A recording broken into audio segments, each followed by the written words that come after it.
Bonjour, donc aujourd'hui je vous propose le commentaire des 3 extraits vidéo dont je me suis servi pour bâtir la bande-annonce du livre que j'ai mise en ligne sur YouTube hier.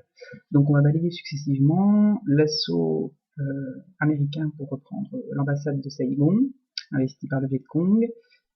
l'extrait qui concerne la bataille de Hue, et puis le dernier extrait qui traite du siège de Khe Sanh. Alors j'ai choisi cet extrait de la chaîne de télévision américaine CBS qui montre la police militaire américaine en train de reprendre le contrôle de l'ambassade américaine au matin du 31 janvier 1968. Alors plus exactement, en fait, c'est des jardins dont les Américains sont en train de reprendre le contrôle puisque les Vietcong n'ont jamais pénétré directement dans l'édifice. Alors néanmoins, ce qui est intéressant avec cet extrait, c'est qu'on voit très bien la grande confusion qui règne dans les rangs américains au matin du 31 janvier 1968, donc la surprise de l'attaque, qui est un des éléments clés de la réussite de l'offensive du Tet pour les Nord-Vietnamiens, est totale. Ici, on voit la Jeep qui transportait les deux premiers policiers militaires américains qui ont été tués en venant au secours de leurs camarades dans la nuit du 30 au 31 janvier. Les sapeurs nord-vietnamiens ont creusé donc ce trou à l'explosif dans l'enceinte de l'ambassade. Ici, on voit les corps donc, des sapeurs nord-vietnamiens qui ont été tués pendant les affrontements dans les jardins. Alors le deuxième extrait, c'est celui qui porte donc sur la bataille de Hue, toujours de la chaîne de télévision CBS. Il a sans doute été tourné le 4 février 1968, après 5 jours de combat, au moment où les Marines sont en train de mener la reconquête de la ville, et en particulier de la partie sud de la ville moderne, qui est au sud de la rivière des Parfums, puisque la partie nord, au début de la bataille, est à la charge de l'armée sud-vietnamienne. Donc on voit les Marines qui progressent ici dans les environs de l'université, à travers des brèches qui sont faites dans les murs environnant les habitations. Alors là, nous voyons le lieutenant-colonel Cheatham, qui est le commandant du 2e bataillon du 5e Marines, qui est l'un des bataillons engagés donc dans la reconquête de la partie moderne de la ville de Hue. Alors Cheatham sera décoré pour ses faits d'armes pendant la reconquête de la ville de la Navy Cross, donc une des distinctions les plus hautes attribuées aux Marines. Alors il explique aux reporters comment ces troupes interviennent en combat urbain, puisque pour les Marines, le combat urbain c'est quelque chose de relativement inédit depuis la bataille de Séoul en 1950, pendant la guerre de Corée.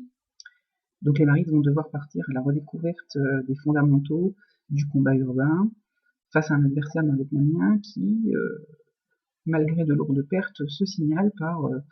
une certaine compétence quand même dans le combat de rue côté défenseur.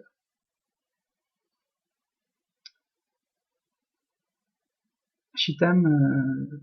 répond donc aux questions du journaliste qui lui demande en particulier comment les troupes se débrouillent avec les civils qui sont dans la ville. Alors ici, nous voyons le dernier extrait qui porte sur le siège de Khe Sanh, avec ici l'explosion du principal dépôt de munitions de la base dès le premier jour de l'attaque qui a lieu une dizaine de jours avant le déclenchement proprement dit de l'offensive du Tet. L'explosion du dépôt de munitions principal du camp prive les défenseurs de 90% de leurs munitions, d'où l'importance à Khe Sanh du pont aérien qui va ravitailler les Marines en munitions pour permettre par exemple le tir défensif de ces canons doubles de 40 mm basés sur véhicules, les Duster, ou les tirs de mortier que l'on voit ici.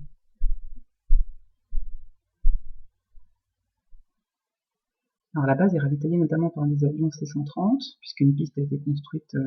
précédemment pour les accueillir. On voit ici les C-130 qui décollent sous le feu de l'artillerie nord-vietnamienne, qui pilonne la base continuellement, parfois avec plusieurs milliers d'obus ou de roquettes par jour. Et au-dessus de la base, donc, intervient massivement l'aviation américaine, dans le cadre du plan Niagara qui avait été conçu par Westmoreland bien avant la bataille de Khe Sanh pour écraser les troupes nord-vietnamiennes autour du camp de tranchées sous un véritable déluge de feu, puisqu'au total ce sont 100 000 tonnes de bombes qui vont être larguées sur les nord-vietnamiens pendant la bataille. Voilà la carte de ce documentaire qui est un documentaire du ministère de la Défense américain, montre la partie nord du Sud-Vietnam où a lieu le siège de Khe Sanh. Ici, nous voyons le colonel Luns, qui est le commandant du 26e Marines, le régiment principalement qui occupe le camp de Khe Sanh pendant le siège. Donc il explique à partir d'une maquette pourquoi les Américains se sont installés à Khe Sanh, comment ils ont défendu la base, le déroulement du siège, etc. Donc, comme on le voit ici, les défenseurs bénéficient continuellement d'un appui aérien rapproché, fourni par des appareils tactiques et des hélicoptères, et puis par leurs armes organiques, comme ces canons sans recul de 106 mm qui sont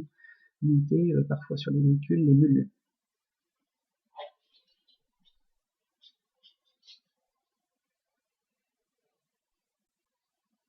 Alors le siège de Khe Sanh fait la une de la presse américaine et sud-vietnamienne, et il va y avoir une espèce de focalisation sur le siège de Khe Sanh qui commence, donc, comme je l'ai dit, une dizaine de jours avant l'offensive du Tet, et ça va introduire un prisme déformant, puisque